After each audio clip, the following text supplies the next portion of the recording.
Hello everyone, I hope you are doing well. Welcome to your own channel UPSC CAPF with Himanshu Vats. मेरा नाम है हिमांशु वत्स और मैंने UPSC CAPF AC 2021 exam के अंदर ऑल इंडिया रैंक 1 जो है वो हासिल की।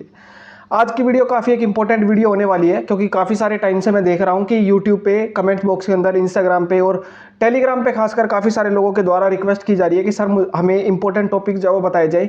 पेपर 2 के लिए क्या इंपॉर्टेंट टॉपिक्स हो सकते हैं जो कि आपके एग्जाम के लिए रेलिवेंट है, जो आपके एग्जाम में आ सकते हैं, या फिर ये जो 15 दिन आपके बचे हुए हैं इन 15 दिन के अंदर आप एटलीस्ट ये टॉपिक जो है वो पढ़ लो ताकि आपका एक तरीके से बेस बन जाए। और अगर कोई टॉपिक वैसा आ जाता है, उससे रिलेटेड आ जाता है, तो आप आराम से अच्छे से उसको लिख सको, आपके पास इतना कंटेंट जो है वो अवेलेबल हो।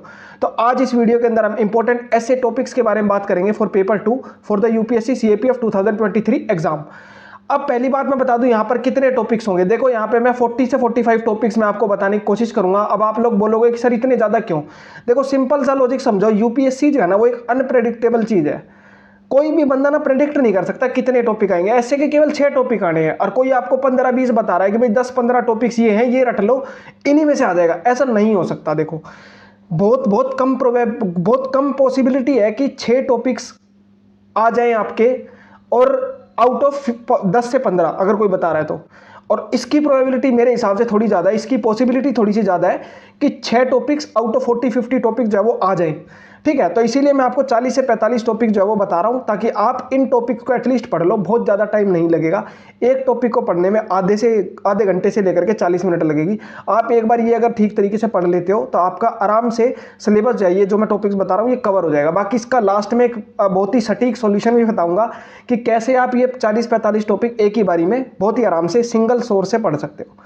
ठीक है, तो वीडियो को शुरू करते हैं।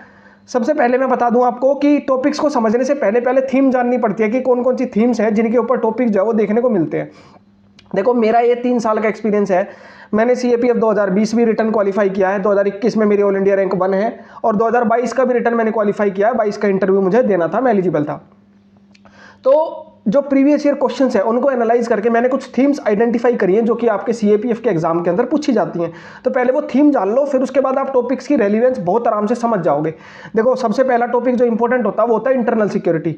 इंटरनल सिक्योरिटी के ऊपर 6 में से 1 या 2 ऐसे 100% आता है, 100%। ठीक है, दूसरा होता है IR का, 6 में से एक टॉपिक 90-95% IR का होता है। ठीक है, 2 टॉपिक हो गए। देन उसके बाद वुमेन हो गया, हेल्थ हो गया, एजुकेशन हो गया, सोसाइटी हो गया, सोशल इश्यूज हो गया, एनवायरमेंट हो गया, economy, polity and governance, current issues, disaster management, historical essays like Netaji का रोल, ठीक है, सरदार वल्लभ भाई पटेल का रोल, गांधी जी का रोल, कोई हिस्टोरिकल इवेंट हुआ उसके बारे में पूछ लिया, एंड कुछ फिलोसॉफिकल ऐसे जिसमें कुछ कोट्स लिखी आ जाती हैं, कुछ स्टेटमेंट लिखी आ जाती है जिनका आपको ऐसे लिखना, like ensuring social justice is a human right, education is the most powerful weapon to change the world, poverty is the deadliest weapon, या फिर war does not decide who is right but who is left।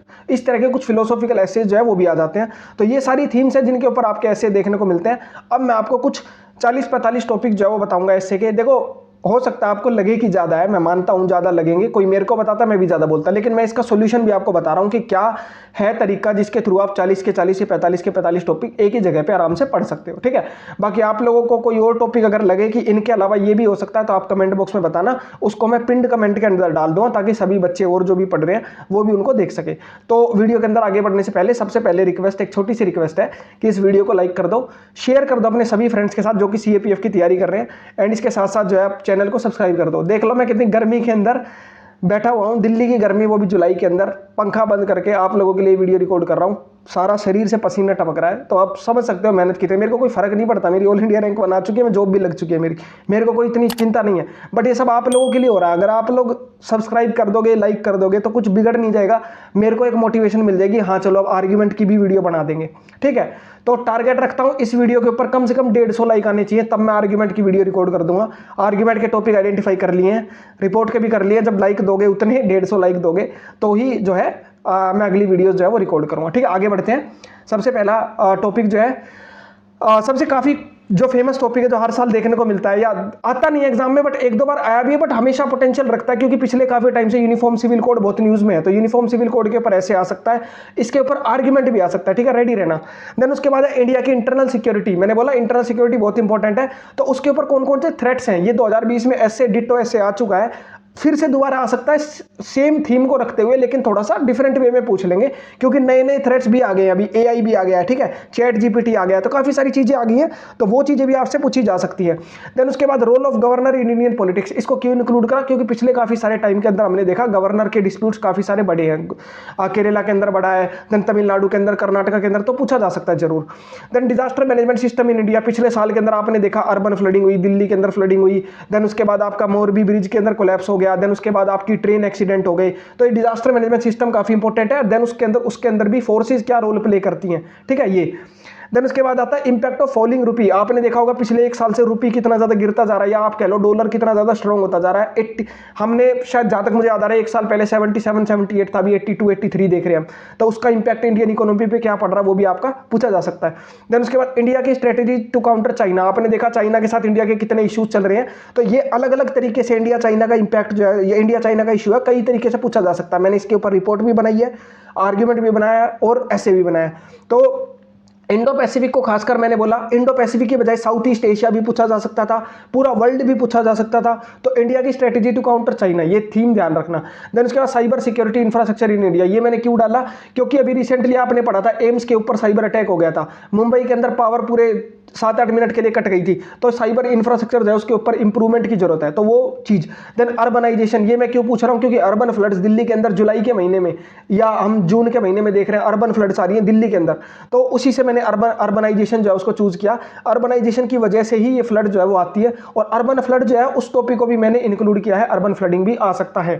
Then उसके बाद national education policy 2020, देखो CAPF civil service के exam में NEP आ चुकी है, लेकिन सीएपीएफ में एक बार भी मेरे ख्याल से अब तक एनईपी आई नहीं है, तो हो सकता है 2023 के एग्जाम के अंदर नेशनल एजुकेशन पॉलिसी को पूछ लिया जाए, और नहीं भी पूछा जाए तो एजुकेशन का कोई भी टॉपिक आएगा उसमें आप नेशनल एजुकेशन पॉलिसी के बारे में तो बताओगे ही बताओगे, ठीक है। देन एआई आर्टिफिशियल इंटेलिजेंस, इसके ऊपर ऐसे आ सकता है like artificial intelligence is a double edge sword, या फिर in the present time should we accept artificial intelligence और not, should we modify ourselves और नॉट, इस तरीके से, ठीक है। एआई जो है वो काफी इंपॉर्टेंट टॉपिक्स है। देन उसके बाद security challenges and then management in the border areas, ये आपको अशोक कुमार एंड विपुल बुक के अंदर एग्जैक्टली टॉपिक जो वो मिल जाएगा। ये क्यों पूछ रहा हूं, क्योंकि इससे पूरी इंटरनल सिक्योरिटी का एक बेस आपका बन जाएगा अगर इस टॉपिक को पढ़ लोगे। तो पहले तो सारे सिक्योरिटी चैलेंजेस क्या है, देन बॉर्डर एरियाज में उसकी मैनेजमेंट होती कैसे है, देन 5G सर्विसेज आपने पढ़ा पिछले साल के अंदर हमने 5G लॉन्च करी है, तो 5G सर्विसेज के बारे में ऐसे आ सकता है, पोटेंशियल क्या है उसका और उसके अंदर हम कैसे इंप्रूवमेंट कर सकते हैं। देन पिछला एक साल हमने देखा नेताजी सुभाष चंद्र बोस की 125th एनिवर्सरी थी, हमने होलोग्राम भी लगाया, पराक्रम डे भी सेलिब्रेट किया, हमने जो रिपब्लिक डे के सेलिब्रेशंस थी उनको भी थोड़ा आगे शिफ्ट किया, पहले हम 25 जनवरी से शुरू करते थे, फिर हमने 23 जनवरी जो है उसको शिफ्ट कर दिया हमने, ठीक है, ताकि नेताजी सुभाष की जो एनिवर्सरी है उसको भी इंक्लूड कर सके। तो नेताजी का रोल क्या था फ्रीडम के अंदर, और उसके बाद उन्होंने क्या रोल परफॉर्म किया वो भी थोड़ा रीड करोगे। देन हेट स्पीच मैंने क्यों लिया, क्योंकि काफी सारे इंसिडेंट ऐसे देखने को मिले हैं जहां पे हेट स्पीच हुई है। हरिद्वार के अंदर लास्ट टू लास्ट ईयर एक इंसिडेंट हुआ था, तो हेट स्पीच के बारे में और फ्रीडम ऑफ स्पीच जो है इनके बारे में ऐसे आ सकता है, रिसेंट के एग्जांपल देते हुए आप वो ऐसे तैयार करोगे। देन मिलेट्स बहुत ज्यादा इंपॉर्टेंट टॉपिक है, मैंने जस्ट ऐसे रिसर्च कर रहा था, हर एक बंदे का काम होता है रिसर्च करना कि उसके कॉम्पिटिटर क्या कर रहे हैं। जब मैं रिसर्च कर रहा था मैंने देखा इतनी बड़ी बड़ी कोचिंग्स है, इतने बड़े बड़े प्लेटफॉर्म्स है, छोटे भी हैं, कोई भी एक भी बंदा ऐसा नहीं था जिसने मिलेट्स को टॉपिक के अंदर कवर किया हो, चाहे एस्से में, रिपोर्ट में, आर्गुमेंट में, पता नहीं क्यों। तो मिलेट जो है वो काफी इंपॉर्टेंट टॉपिक है। इंटरनेशनल ईयर ऑफ मिलेट चल रहा है, 2018 में हमने इंडियन ईयर ऑफ मिलेट जो है वो भी सेलिब्रेट किया। मिलेट की इंपॉर्टेंस, मिलेट्स के ऊपर रिपोर्ट भी आ सकती है, आर्गुमेंट तो खैर नहीं आएगा, ऐसे आ सकता है, तो इसलिए मिलेट्स जो है उसकी इंपॉर्टेंस के ऊपर ऐसे जरूर पढ़ लेना आप, ठीक है। आगे पढ़ते हैं। ऑर्गेनाइज क्राइम आपने पढ़ा होगा पिछले टाइम से, ड्रग स्मगलिंग जो हो गई, फेक काउंटरफिट करेंसी हो गई, ठीक है, और टेरर फाइनेंसिंग हो गई, ये काफी बढ़ गए, मनी लॉन्ड्रिंग काफी बढ़ गई है, तो दैट्स व्हाई ऑर्गेनाइज क्राइम, और उसको हम ठीक करने के लिए इंटरनेशनल कोऑपरेशन का यूज कर सकते हैं। देन इंडियन एग्रीकल्चर सेक्टर के ऊपर आपने देखा पिछले साल कितनी प्रॉब्लम हुई थी, 2020 से 21 में जो फार्म लॉज आए थे उनकी वजह से काफी प्रॉब्लम हुई थी। ऑल्दो वो टॉपिक जो वो अपने सीएपीएफ में आ चुके हैं, बट एक ऐसा टॉपिक अगर आप प्रिपेयर कर लोगे ना कि इंडियन एग्रीकल्चर सेक्टर में रिफॉर्म की क्या जरूरत है, तो अब एग्रीकल्चर के ऊपर कोई भी टॉपिक आए, एक थीम आपकी ये बन गई और ये आपको एक्स्ट्रा मार्क्स जो दिला करके जाएगी। Then police reforms in India, ये बहुत ही हॉट टॉपिक है, अभी तक तो देखो आया नहीं है, लेकिन ये हर साल इंपॉर्टेंट होता है, कभी भी आ सकता है, तो अभी इसके लिए तैयार रहना। देन उसके बाद क्लाइमेट चेंज के बारे में आपको पता ही है, क्लाइमेट चेंज ठीक है, लेकिन डायरेक्टली क्लाइमेट चेंज नहीं पूछा जाएगा, उसको सस्टेनेबल डेवलपमेंट के साथ रिलेट किया जा सकता है, तो देयरफॉर वो भी पढ़ लोगे। इसी इंडियन एग्रीकल्चर सेक्टर में ZBNF जो है वो भी पढ़ लोगे आप, जीरो बजट नेचुरल फार्मिंग, ये भी एक बार रीड कर लोगे, ठीक है। कम्युनल वायलेंस इन इंडिया, ठीक है, ये मैं जस्ट एक थीम्स बता रहा हूं कि कम्युनल वायलेंस इन इंडिया, अब हेडिंग कुछ भी हो सकती है, like communal violence is a threat to the Indian society, या इस तरह का कुछ आ सकता है, ठीक है। जैसे अभी हमने 2021 के अंदर या 20 के अंदर दिल्ली के अंदर देखा था सीए प्रोटेस्ट को लेकर के, अभी मणिपुर के अंदर हम वायलेंस देख रहे हैं, ठीक है। तो ये कम्युनल वायलेंस जो है इंडिया के अंदर वो देखने को मिलती है, इसके एग्जांपल भी आप तैयार करोगे। इंडिया की स्ट्रेटेजी इन द नेबरहुड, ठीक है। इसमें क्या है कि हम अपने नेबरहुड वाली कंट्रीज के साथ, नेपाल के साथ जो हमारा डिस्प्यूट चल रहा है कैसे सोल्व कर रहे हैं, बंगाल के साथ, सॉरी बांग्लादेश के साथ, भूटान के साथ अपने क्या इशू चल रहे हैं, चाइना पाकिस्तान के साथ क्या इशूज़ है, श्रीलंका के साथ क्या इशूज़ है। तो इंडिया की स्ट्रेटेजी क्या है, इंडिया कैसे अलग, इसमें क्या करोगे, हर एक कंट्री के साथ एक एक पैराग्राफ अपना तैयार कर लोगे, ठीक है। देन उसके बाद चाइना की इकोनॉमिक पॉलिसी क्या है, देखो ये बहुत इंपॉर्टेंट चीज़ है। चाइना की जो इकोनॉमिक पॉलिसी है वो क्या है, कंट्रीज बॉर्डरिंग इंडिया। ये ऑल्दो ये टॉपिक आ चुका है सीएपीएफ में, लेकिन फिर से पोटेंशियल रखता है कि आ सकता है थोड़ा डिफरेंट तरीके से, या चाइना के ऊपर कुछ भी आया तो अगर आप ये टॉपिक पढ़ लोगे ना तो इकोनॉमिक पॉलिसी तो आप तैयार कर लोगे। पॉलिटिक्स आपको पता होगा चाइना क्या कर रहा है, ठीक है, आपको एनवायरमेंट वाला पता होगा, इकोनॉमिक पॉलिसी जनरली नहीं पता होती, तो यहां से पढ़ लोगे तो उसके अंदर एक नई थीम ऐड कर पाओगे, ठीक है। देन उसके बाद शंघाई कोऑपरेशन ऑर्गेनाइजेशन, ये काफी न्यूज के अंदर चल रहा है, इसके बारे में आप पढ़ोगे। गिग इकोनॉमी, ये बहुत ही, मैंने देखा कितने सारे जो कोचिंग्स वगैरह जिन्होंने वीडियो बनाई है गिग इकोनॉमी को इंक्लूड नहीं किया, करना चाहिए था। गिग इकोनॉमी जो है वो काफी एक इंपॉर्टेंट टॉपिक आज के टाइम पे चल रहा है, ठीक है। जैसे इलेक्ट्रिक व्हीकल्स है, गिग इकोनॉमी है, ये काफी इंपॉर्टेंट टॉपिक चल रहे हैं आज के हिसाब से। तो ये आ सकता है कि इसकी रिलेवेंस क्या है, इंडिया के लिए कितना पोटेंशियल है, क्या हम तैयार हैं, क्या हम तैयार नहीं है। देन उसके बाद एक बहुत इंपॉर्टेंट टॉपिक है आत्मनिर्भरता। एग्जाम में आत्मनिर्भरता लिखा नहीं आएगा बट सेल्फ रिलायंस लिखा आएगा कि इंडिया के लिए सेल्फ रिलायंस जो है उसकी क्या इंपॉर्टेंस है और उसका फायदा क्या होगा, ठीक है। सेल्फ रिलायंस के ऊपर आपको ऐसे जो है वो तैयार करना है। देन उसके बाद आप बात करते हैं G20 बहुत ज्यादा न्यूज के अंदर चल रहा है, बच्चे मुझे बोल भी रहे थे सर G20 ये वो। तो G20 जो है उसकी इंडिया की लीडरशिप एंड इंडिया का उसके अंदर क्या रोल है, इंडिया क्या विजन लेकर के चल रहा है, ये तैयार करना है। Future of India Africa relations, ठीक है, इंडिया और अफ्रीका के बीच के रिलेशंस, क्योंकि देखो कंट्री स्पेसिफिक रिलेशंस बहुत सारे आ सकते हैं, इंडिया जापान, इंडिया इजराइल, बहुत सारे आ सकते हैं, ठीक है। लेकिन मेरे को लगा कि इंडिया अफ्रीका जो है वो थोड़ा ज्यादा पोटेंशियल रखता है किसी एक कॉन्टिनेंट के साथ, क्योंकि अफ्रीका ऐसा है कि जो अभी तक अनटचड है, बहुत सारी कंट्रीज ऐसी हैं जिन्होंने अभी तक उसको ठीक से एक्सप्लोर नहीं किया है, तो इंडिया कैसे उसको यूटिलाइज कर सकता है उस अपॉर्चुनिटी को। देन उसके बाद pendency of cases in the Indian judiciary के ऊपर भी काफी पूछा जा सकता है। इसके अलावा कोलेजियम सिस्टम जो है उसके बारे में भी पूछा जा सकता है। कोलेजियम जो सिस्टम है इंडियन जुडिशरी का, उसके बारे में पूछा जा सकता है। इसके साथ साथ एक जुडिशियल एक्टिविज्म भी एक टर्म है, जुडिशियल एक्टिविज्म, ठीक है, जुडिशियल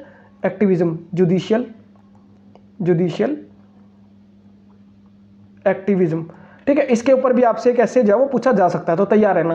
देन उसके बाद लेफ्ट विंग एक्सट्रीमिज्म, ये मैंने क्यों डाला, ऑल्दो ये पुराना टॉपिक है, लेकिन अभी पिछले एक साल से हमने कई बार देखा राज्यसभा के सामने रिपोर्ट जो प्रेजेंटेड की जा रही है एमएचए के द्वारा कि हम जो है इतने डिस्ट्रिक्ट से घटाते इतने डिस्ट्रिक्ट पे आ गए हैं, हमारे जो केसेज है इतने कम हो गए। एनसीआरबी की रिपोर्ट ने तो नहीं बताया, पार्लियामेंट्री कमेटी की एक रिपोर्ट ने बताया था राज्यसभा के अंदर कि इतना घट गया है। तो that's why left wing extremism पढ़ लोगे और कितना घट गया है कितना नहीं हो गया, डेटा आप एक बार तैयार कर लोगे, तो एक आधा कोई इंसिडेंट भी आ गया तो उसमें लिख दोगे।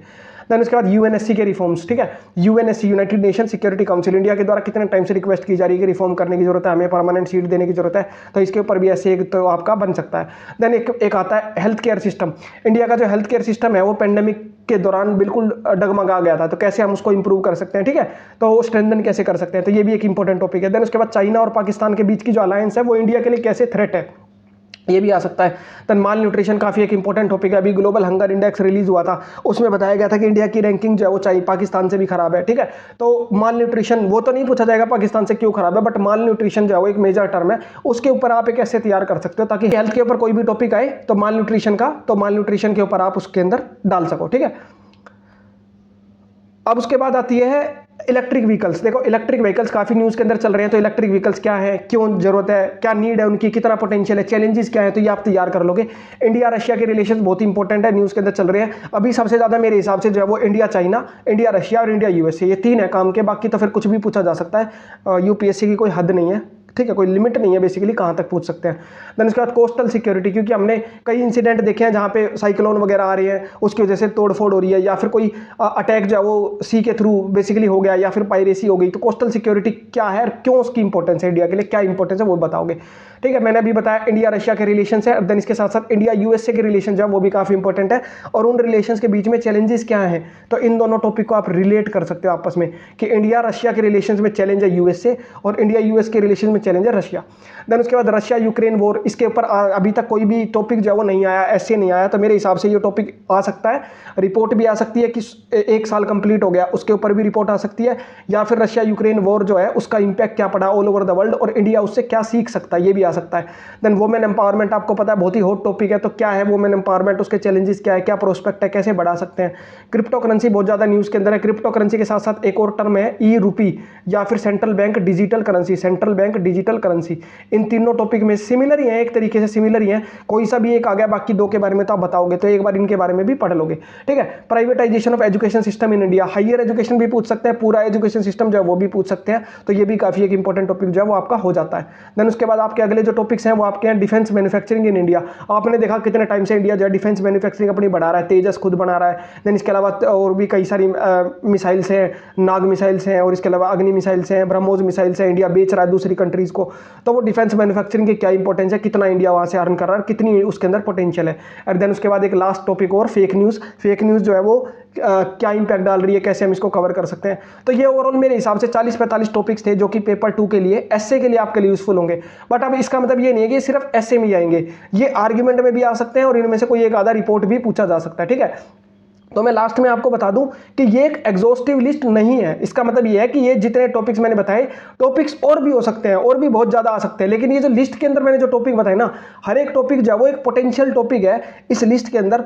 अगर वो टॉपिक एग्जैक्टली नहीं आया ना तो उसके सिमिलर टॉपिक आ सकता है। देखो मैं दिल से बोल रहा हूं, विश्वास करके देख लो, 3 साल लगाए हैं इस एग्जाम के ऊपर, मैंने भी लगाए हैं और मेरे दोस्तों ने भी लगाए हैं 4-4 5-5 साल। ये उन्होंने भी बहुत हेल्प करी है इन टॉपिक्स को बनाने के अंदर, ठीक है। नाम तो मैं किसी का नहीं ले सकता, लेकिन कई दोस्त हैं मेरे जिन्होंने 2-2 3-3 साल लगाए, उन्होंने भी, मैंने अकेले ने मिल के नहीं बनाए हैं, पूरी टीम 4-5 लोगों की जिन्होंने मिलकर के ये टॉपिक जो वो बनाए हैं। तो मैं आप लोगों को बता रहा हूँ कि ये पोटेंशियल टॉपिक्स हैं, हर एक टॉपिक एक पोटेंशियल रखता है, आ सकता है। मेरे को तो कई बार लगता है 6 के 6 भी आ जाए और हो सकता है एक भी ना आए, ठीक है।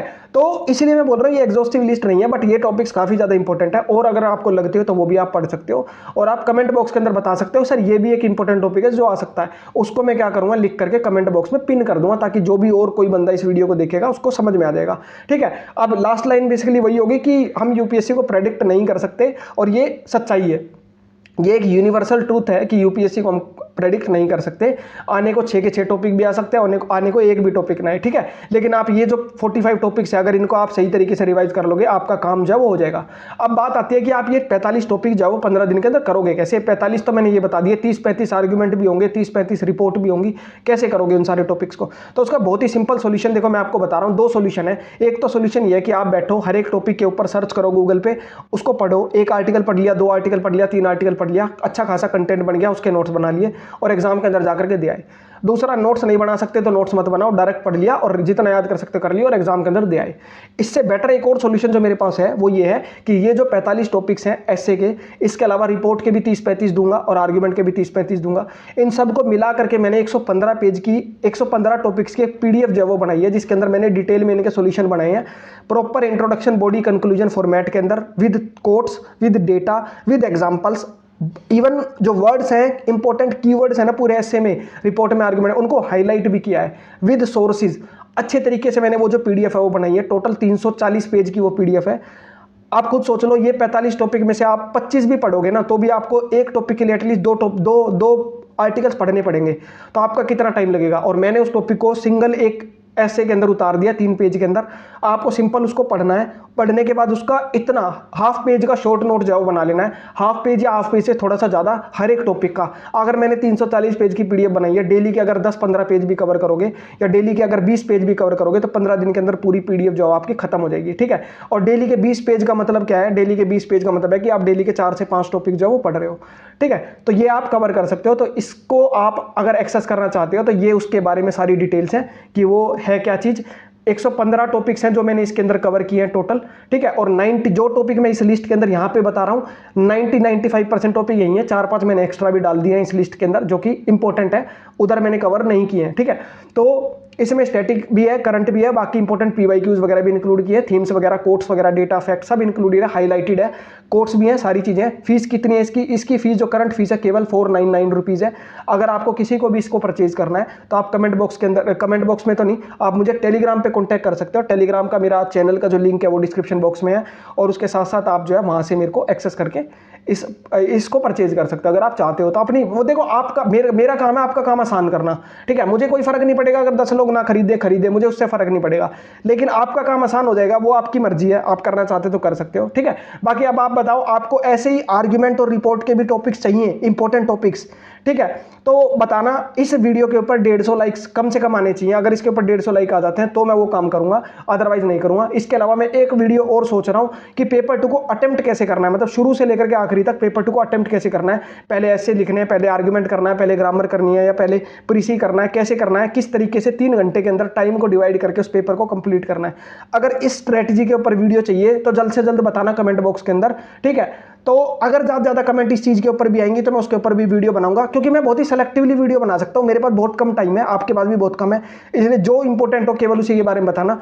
कमेंट बॉक्स के अंदर बताओ कि वो वीडियो भी चाहिए कि नहीं चाहिए, फिर उसके बाद वो बना देते हैं। लास्ट में मैं आपसे यही बोलूंगा कि वीडियो को लाइक करना, शेयर करना एंड चैनल को जरूर सब्सक्राइब करना। बाकी आपको मेरा टेलीग्राम चैनल है UPSC CAPF with Himanshu Vats, link description box में मिल जाएगा। अगर वो ना मिले तो आप क्या कर सकते हो, टेलीग्राम का सर्च बार खोलो, उसमें डायरेक्ट टाइप करो यूपीएससी सीएपीएफ विद हिमांशु वत्स। एक चैनल होगा जिसमें 3000 से ज्यादा सब्सक्राइबर है, और एक ग्रुप होगा जिसके अंदर 4000 से ज्यादा सब्सक्राइबर है, ठीक है।